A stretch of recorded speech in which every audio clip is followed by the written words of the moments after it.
Oh. Hello, Frank. Hello, Frank. Yes. Who? Colonel Julian? Yes, tell him I'll meet him there as soon as I possibly can. What? Well, say we could talk about that when we're sure about the matter. What's happened? Colonel Julian called. He's the chief constable of the county. He's been asked by the police to go to the mortuary. He wanted to know if I could possibly have made a mistake about that other body.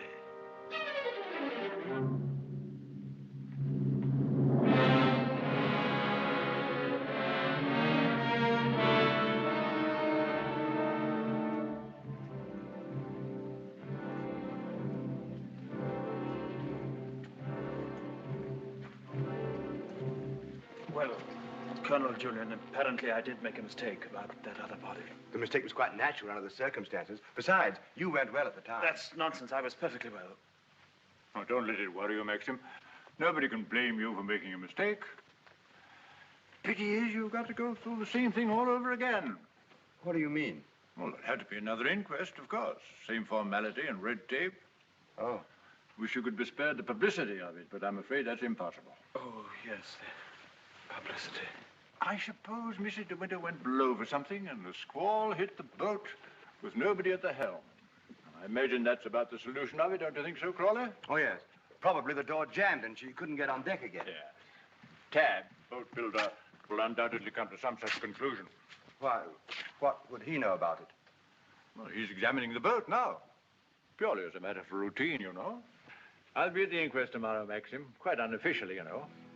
We must get together for a game of golf when it's all over, eh? Bye-bye.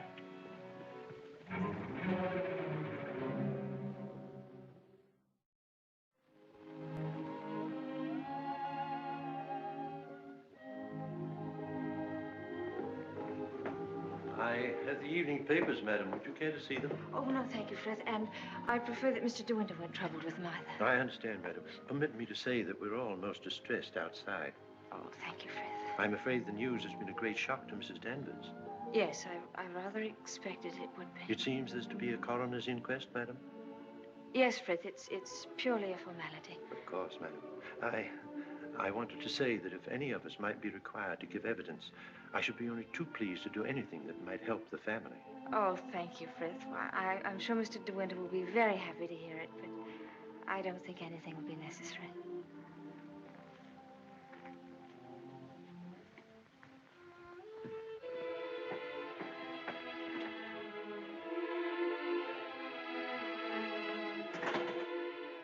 Maxim. Hello, darling. Oh, Maxim, I'm worried about what you'll do at the inquest tomorrow. What do you mean? You won't lose your temper, will you? Promise me that they won't make you angry. All right, darling. I promise. No matter what he asks you won't lose your head. Don't worry, dear. They can't do anything at once, can they? No. Then we've a little time left to be together. Yes. I want to go to the inquest with you. I'd rather you didn't, darling. But I can't wait here alone. I promise you I won't be in any trouble to you, and I must be near you so that no matter what happens, we won't be separated for a moment. All right, dear. I don't mind this whole thing, except for you. I can't forget what it's done to you. I've been thinking of nothing else since it happened.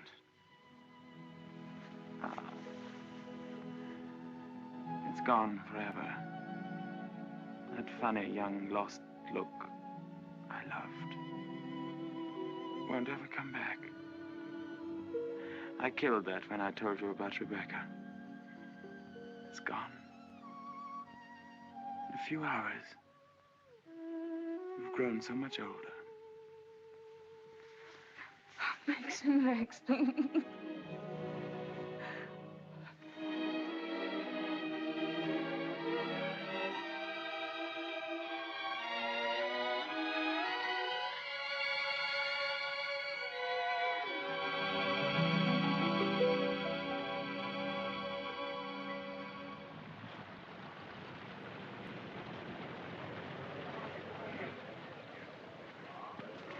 Black Jack Bridie was his name. The most important arrest I ever made. It must have been about 2 years ago now. Of course, there was no doubt about it. He was hung a month after I caught him. Hello, wait a minute. They've got old Balmy Ben up now. You remember the late Mrs. De Winter, don't you? She's gone. Yes, we know that. She went in the sea. The sea got her. That's right, that's right. Now, we want you to tell us whether you were on the shore that last night she went sailing. Eh? Were you on the shore that last night she went out when she didn't come back? I didn't see nothing. I don't want to go to the asylum. Them cruel folks there. Now, nobody's going to send you to the asylum. All we want you to do is to tell us what you saw. I didn't see nothing. Come, come. Did you see Mrs. De Winter get into her boat that last night? I don't know nothing. I don't want to go to the asylum.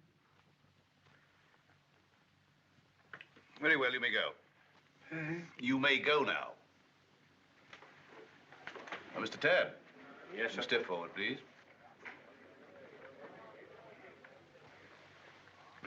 The evidence you give is calling me the truth, whole truth, but the truth. I do. So help me God.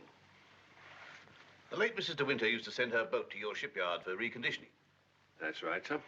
Can you remember any occasion when she had any sort of accident with the boat? No, sir. I often said Mrs. De Winter was a born sailor. Now, when Mrs. De Winter went below, as is supposed, and a sudden gust of wind came down, that would be enough to capsize the boat, wouldn't it?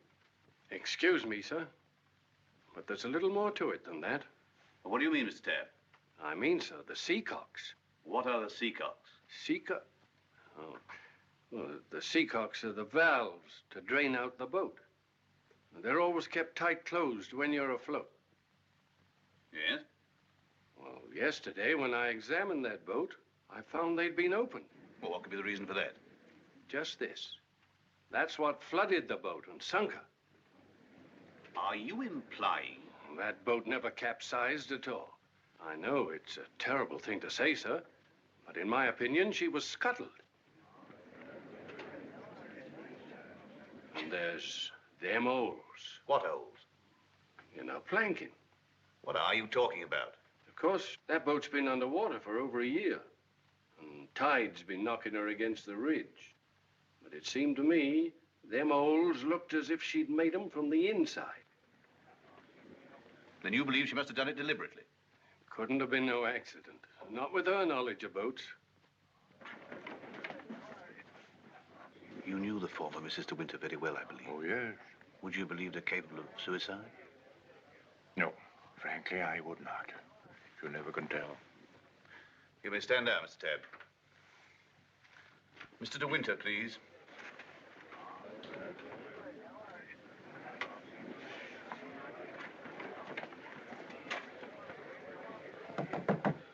I'm sorry to drag you back for further questioning, Mr. De Winter, but you've heard the statement of Mr. Tabb. I wonder if you can help us in any way. I'm afraid not.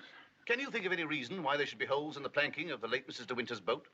Well, of course I can't think of any reason. Has anyone ever discussed these holes with you before? Well, since the boat has been at the bottom of the ocean, I scarcely think that likely. Mr. De Winter, I want you to believe we all feel very deeply for you in this matter, but you must remember that I don't conduct this inquiry for my own amusement. That's rather obvious, isn't it? I hope that it is. Well, since Mrs. De Winter went sailing alone, are we to believe that she drove those holes herself? Well, you may believe what you like. Can you enlighten us as to why Mrs. De Winter should have wanted to end her own life? I know of no reason whatever. Mr. De Winter, however painful it may be, I have to ask you a very personal question. Were relations between you and the late Mrs. De Winter perfectly happy?